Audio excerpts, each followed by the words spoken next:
Hello everyone and welcome to another very exciting episode here on the MIgardener channel. I know you're all going to love this one because this is going to pertain to a lot of you that are still in winter-like conditions but are wanting to get started on your gardens. So what I like to do during the winter time, and I get asked this a lot, is, what do you do to kind of keep your mind occupied during the winter? As you know, we have the grow bed downstairs, and so that does keep our mind pretty occupied. But another thing that I think is really beneficial and really important is to always stay up on information, always keep reading.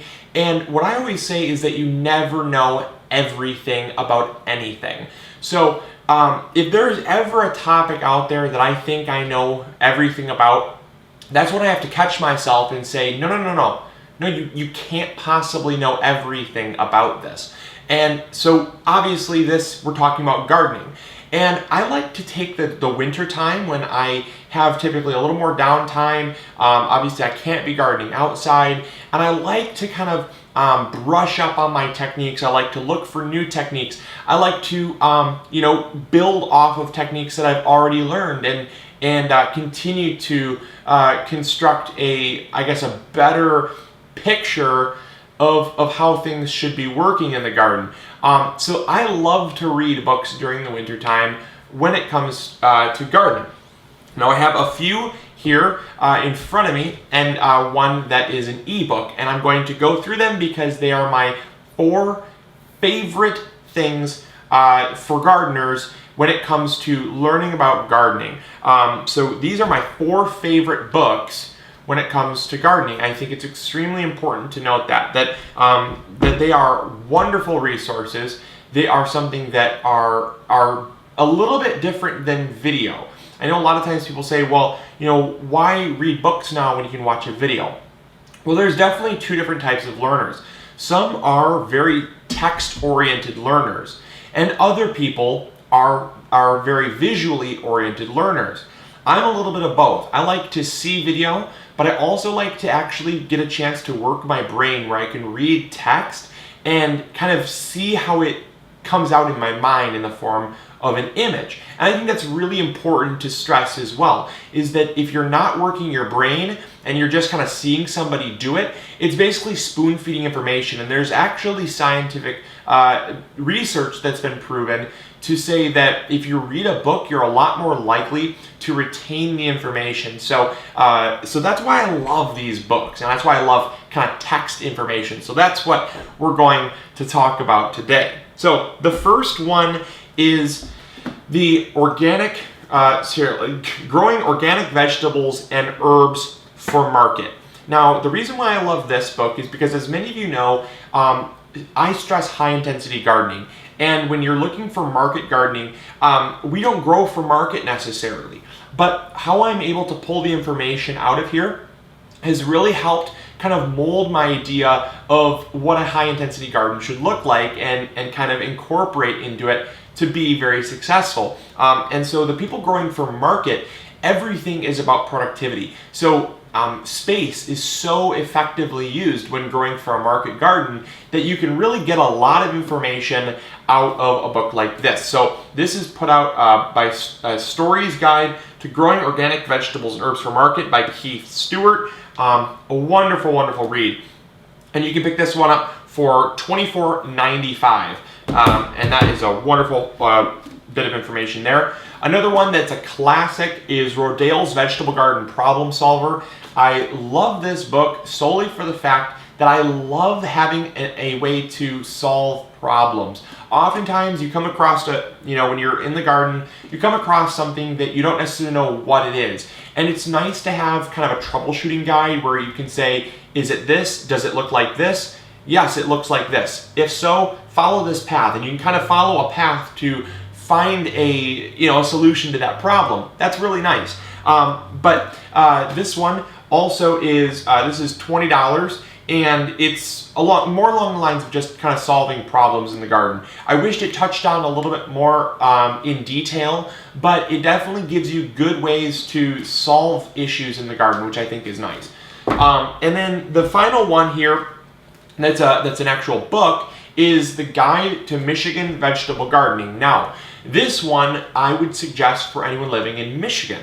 And what this brings, about is the topic of local information. I really stress reading local information because someone else, obviously living in Michigan, wrote this book that's experienced with gardening. And so if you live in Vermont, try to find someone who's published a book about gardening in Vermont.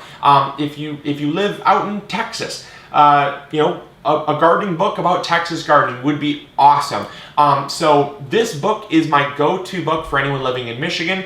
It is really awesome. Again, it's not super in-depth. And that's one thing that I wish was different about textbooks, is that I feel like the authors, they cover a lot of information that for beginners could be very, very valuable. So if you're a beginner, all three of these books are going to be A+ books for you. For someone like me, again, it's just kind of keeping my mind occupied, reinforcing things I've already learned, as well as kind of brushing up on techniques and things. I wish it did more for, the master gardener like myself, or the veteran gardener that's been doing this for 10, 20 years, because a lot of these things they're elementary and they touch a little bit on the intermediate, but they don't go as far as kind of the advanced concepts that I wish more books went into. So if you find yourself in that range, they're very good reinforcement tools. I still read them, and so if I'm still reading them, you can still read them. Oops. but definitely if you're a beginning gardener to an intermediate gardener, these are a must-have. Now, with those out of the way, I wanted to talk about a fourth one that I think does not follow that that ideology that they don't touch on enough, and that is a book. It's actually an ebook put out by Kelly Kim. Now, a lot of you have probably seen her YouTube channel, and a lot of you probably don't know that she has an ebook that she's written, and it is 86 pages about 5 warm weather vegetables.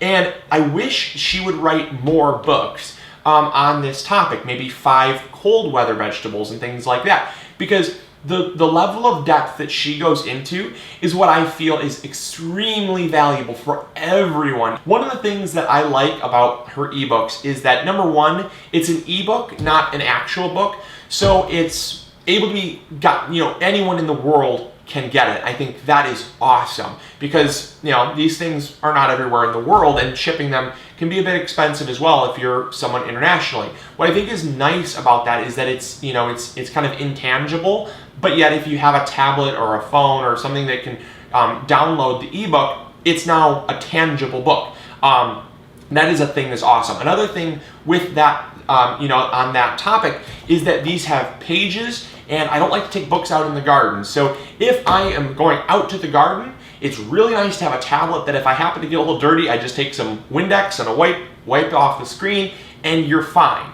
So that is another bonus, but the biggest bonus is how in-depth the information is. So she goes through things like tomatoes and peppers and cucumbers, as well as herbs, and so I definitely don't want to spoil anything because I really want you to check out the book. And I told her I would be filming this episode, and I promise you I'm not getting paid to film this episode. I really do stand behind the information in the guide, and the price is very fair as well. It's $14.99 without a discount code, but we actually worked out for you guys who watch the show, who love the show and love what we do. We always try to work out some kind of deal for you guys to save some money. And so by using the code KellyKim20 at checkout, you can actually get 20% off of that. So it's a really good price for 86 pages loaded with information and photos. So I definitely recommend checking that out. And if you do check it out, let me know if you've already read it also. Let me know how you liked it. I thought it was just a wonderful read, and it was certainly something that not only reinforced the knowledge that I had, but also she had a couple things in there that I looked at and said, wow, I never thought about it in that way before. And so even for someone like me, we're still able to take something and add on to what we know. And so that only, I guess, reinforces my point of you never know everything about anything. And so you can definitely learn from it, and I would recommend checking it out. So there is my 4 favorite kind of text learning tools, if you will, and definitely worth checking out all 4 of them. So hopefully you all enjoyed. Hopefully you learned something new. If you did, please click that subscribe button. Share this video with a friend because birds of a feather flock together, and I know your friends will love this type of episode as well. And as always, I'll talk to you later. See ya. Bye.